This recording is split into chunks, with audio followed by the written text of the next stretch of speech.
నమస్తే, welcome to point blank. ఇవాళ point blank లో టీపీసీసీ చీఫ్ పొన్నాల లక్ష్మయ్య గారు నాతో ఉన్నారు. పొన్నాల గారు నమస్కారం. నమస్కారం అండి. ఎట్లా ఉన్నారు? కొంతకాలం తర్వాత ప్రజల్లోకి వెళ్ళి మళ్ళీ చిన్న ఉద్యమమా లేదా పోరాటమా ఈ చెస్ట్ హాస్పిటల్ దానికి సంబంధించి గాయం అవడము ఎట్లా ఉన్నారు? అదేంటి కొంతకాలం తర్వాత ప్రజల్లోకి కొంత గ్యాప్ తీసుకున్న తర్వాత గ్యాప్ ఎలా ఉంది? లేదే, అనిత్యం మేము ప్రజలతో ఉన్నాం, అనిత్యం ప్రజల సమస్యల మీద మాట్లాడుతా ఉన్నాం. అధికారంలో పోరాటాలు ఉద్యమాలు మీ దృష్టిలో ఏ రకంగా ఉండాలో మాకు తెలియదు, కానీ మా పోరాటం ఉద్యమం అధికారంలో ఉన్నా అధికారంలో లేకున్నా ప్రజల పక్షాన ఉండి ప్రజలకు చేరువగా ఉండే చేసే కార్యక్రమాన్ని కాంగ్రెస్ పార్టీ ఈ రోజు కాదు, స్వాతంత్రం ముందు నుంచి కూడా 65 సంవత్సరాల స్వాతంత్రానంతరం కూడా ఈ దేశ ప్రజలతో మారుమూల గ్రామాలలో మమేకమై ఉన్న పార్టీ. అదంతా గత వైభవం, ఇప్పుడు పార్టీకి ఎందుకు లేదు? ఉంది. అధికారం పోయినంత మాత్రాన వైభవం పోయింది అని, ఇంకా లేదు అని, ఇవన్నీ తాత్కాలికంగా వచ్చే కష్టాలలో విశ్లేషించి సంతృప్తి పడేవాళ్ళు కొంతమంది ఉంటారు. విభజన సమయంలో ఇప్పుడు తెలంగాణ రాష్ట్రంతో పాటుగా కొన్ని ఏవైతే రావాలో వాటి కోసం పోరాడాల్సిన స్థాయిలో కాంగ్రెస్ పార్టీ పోరాడుతోంది. ఇప్పుడు అక్కడ చూసుకుంటే ఆంధ్రప్రదేశ్ లో విభజన టైంలో ఏదైతే చెప్పిందో అప్పుడున్న యూపీఏట వాటి కోసం కాంగ్రెస్ పార్టీ పోరాడుతోంది, ఏపీ కాంగ్రెస్ పార్టీ. ఇక్కడ తెలంగాణ కాంగ్రెస్ ఆ స్థాయిలో పోరాడుతోంది. పొన్నాల గారు, అసలు పోరాటానికి ఆస్కారం లేకుండా రెండు రాష్ట్రాల ప్రజల హక్కులను కాపాడేందుకు, పరిరక్షించేందుకు, వాళ్ళ కార్యక్రమాలు నిర్విఘ్నంగా కొనసాగడానికి చేసిన చర్య దేశంలో పునర్విభజన బిల్లు లోపల ఈ తెలంగాణ ఈ రాష్ట్ర పునర్విభజన ఒక అత్యంత కీలకమైనది, అన్నిటికంటే మెరుగైనది. అందులో పెట్టిన అంశాలే దానికి తార్కాణం. అంటే ఏంటి? కాంగ్రెస్ పార్టీ చిత్తశుద్ధితో రెండు రాష్ట్రాల ప్రజల భవిష్యత్తును దృష్టిలో ఉంచుకొని వివాదాలు లేకుండా ఉండడానికి చేసే ప్రక్రియలో మేము అది పొందుపరిచాము. అది పక్కన పెట్టి దాని ఏదో సాధించడానికి పోరాటం అంటారంటే దురదృష్టం. ఇద్దరు ముఖ్యమంత్రులు, కేంద్ర ప్రభుత్వం నిమ్మకు నీరెత్తినట్టు. 10 సంవత్సరాల కాలంలో విద్యుత్ విషయంలో ఎక్కడ పొరపాటు జరగలేదు ఉమ్మడి రాష్ట్రంలో. ఆ చివరికి రాష్ట్రపతి పాలనలో కూడా ఎక్కడ ఇబ్బంది కలగలేదు. రాష్ట్రాలు ఏర్పడినంత మాత్రాన, నాయకత్వం మారినంత మాత్రాన రైతులు కష్టాల్లో పడాలా? 53.8% ఎందుకు పెట్టారు? ఇబ్బంది లేకుండా ఉండడానికే కదా. మరి చంద్రబాబు నాయుడు గారు పీపీఏలు రద్దు చేస్తానని లెటర్ కూడా ఏంటి? ఈ మహానుభావుడు ఫాస్ట్ అని అయ్యప్ప కాలనీలో ఇల్లు కూలగొట్టడం, మాట మార్చడం, ఇవన్నీ రెచ్చగొట్టే పరితనాలు.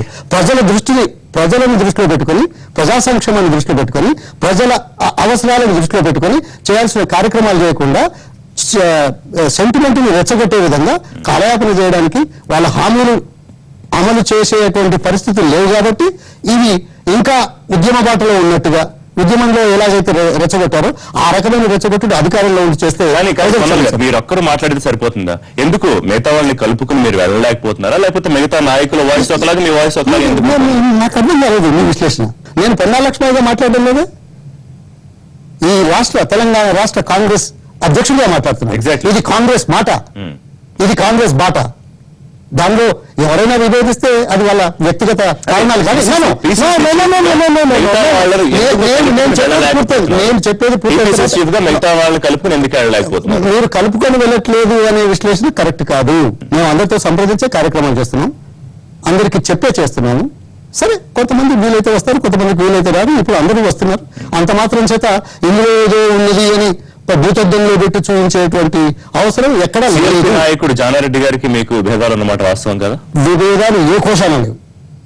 ఇది శుద్ధ 100% అబద్ధం. ఇష్యూస్ లో డిఫరెంట్ వాయిస్ ఎందుకు వస్తున్నాయి? సపోజ్ ఇప్పుడు మన నాగార్జున జల వివాదం ఇష్యూ తీసుకుంటే కనుక పిసిసి చీఫ్ గా మీ వాయిస్ ఒకలా ఉంటే సిఎల్పి లీడర్ గా ఆయన వాయిస్ ఒకలా ఉంది. ఇది క్లియర్ ఇండికేషన్ కదా డిఫరెన్సెస్ పర్సెప్షన్ లో వ్యక్తిగతంగా ఉంటుంది, కానీ ప్రజల అవసరాల మీద మాకేం డిఫరెన్స్ లేదే. వ్యక్తిగత perceptions doubt to be differ.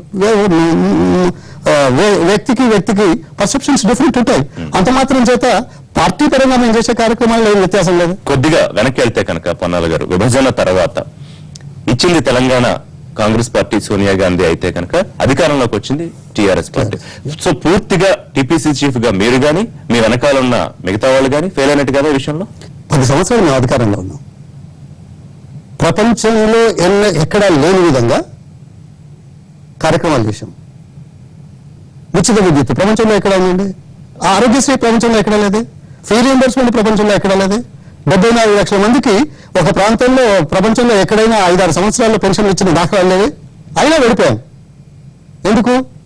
ప్రజల్లో ఆశ కల్పించారు, మరింత లాభం జరుగుతుంది అనుకున్నారు. ఏం లాభం?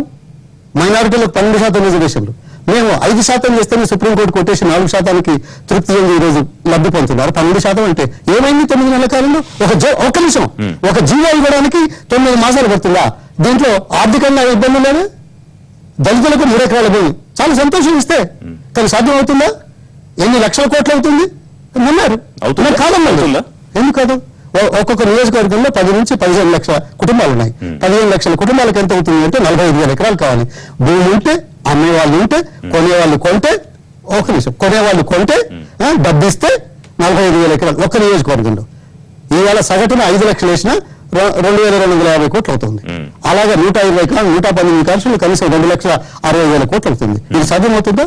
మేము 10 సంవత్సరాల కాలంలో 8 దఫాలుగా 7.5 లక్షలు 8 లక్షల ఎకరాలు మేము ఇవ్వగలిగినాం, కానీ 3 ఎకరాలు ఇవ్వలేకపోయాం. కానీ ఎంతో కొంత మీరు చెప్పే పాజిటివ్ పాయింట్స్ అన్ని జనాలు మర్చిపోయారు. మనం కేవలం తెలంగాణ రాష్ట్రం అనే ప్రాతిపదిక మీద మాట్లాడుకుంటే ఇచ్చిన మిమ్మల్ని మొదటి నుంచి మీరు చెప్పేవారు ఇచ్చేది తెచ్చేది లేకపోతే తెచ్చేది కాంగ్రెస్ పార్టీ అని. ఇన్ని చెప్పిన మిమ్మల్ని వదిలేసి టీఆర్ఎస్ కి అధికారం ఇచ్చారంటే అక్కడ మీరు ఫెయిల్ అయినట్టే కాదా? అది చెప్పండి. ఫెయిల్ అయినట్టే నేను చెప్తున్నాను. అమలుకు సాధ్యం కాని హామీలు ఇచ్చి ప్రజలను భ్రమలో పడేసి ఆశలు పెట్టి ఓట్లు దండుకున్నారు. ప్రభుత్వానికి ధీటుగా మీరు నిలబడగలుగుతున్నారా? మేము నిలబడగలుగుతున్నాం, మేము ప్రజల పక్షాన ఉన్నాం, మీకు ఆ సందేహం అక్కరే లేదు. అంటే ఇది కేవలం మాటలతో వచ్చిందా? ఈ పునాదులు వేస్తేనే ఈ స్థాయికి వచ్చాం. స్వాతంత్రం వచ్చిన కొత్త రోజుల్లో అప్పుడున్న 45-50 కోట్ల మందికే ఆహారం సరఫరా చేయలేక అమెరికా నుంచి PL 480 కింద గోధుమలు మొక్కజొన్నలు తెచ్చిన సంగతులు మాకు గుర్తున్నాయండి. సభ్యత్వ నమోదు గురించి ఒక పెద్ద ప్రోగ్రామ్ గా తీసుకుంది కాంగ్రెస్ పార్టీ, కానీ సభ్యత్వ నమోదు ఏమైంది? మీరు అనుకున్న స్థాయిలో కనీసం సగం రీచ్ అవ్వగలిగారా? సగం కంటే ఎక్కువ రీచ్ అవుతున్నాం ఇప్పటికే. కానీ ఇక్కడ ఏమైంది? ఒక ఉద్యమంలో చేపట్టాం. 30వ తేదీ 31 డిసెంబర్ 31 చివరి తేదీ. మేము 20 తేదీ వరకు ముమ్మరంగా ఎప్పుడు కూడా ఈ రాష్ట్రంలో అంత పెద్ద ఎత్తున అన్ని ప్రాంతాలకు జిల్లాలకు వెళ్ళిన దాఖలాలు లేవు. చాలా ముమ్మరంగా జరిగింది. తీరా 20-21 తేదీ నాడు ఎక్స్టెండ్ అయింది అనే సమాచారం వచ్చింది. ఇప్పుడు ఏం తొందరా అనేది సాధారణంగా ఉంటుంది.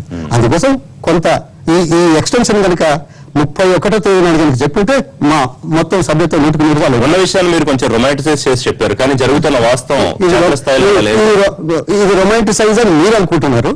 మీరు అడిగేదే నిజం అనుకుంటున్నారు. నేను చెప్పింది నిజం కాకపోతే ఈ రోజు పార్టీలో ఈ కార్యక్రమాలు జరగవు అనే విషయాన్ని గట్టిగా చెప్పగలను. రైట్, ఒక చిన్న బ్రేక్ తీసుకుందాం. బ్రేక్ తర్వాత పొన్నాల గారితో పాయింట్ బ్లాంక్ కొనసాగుతుంది.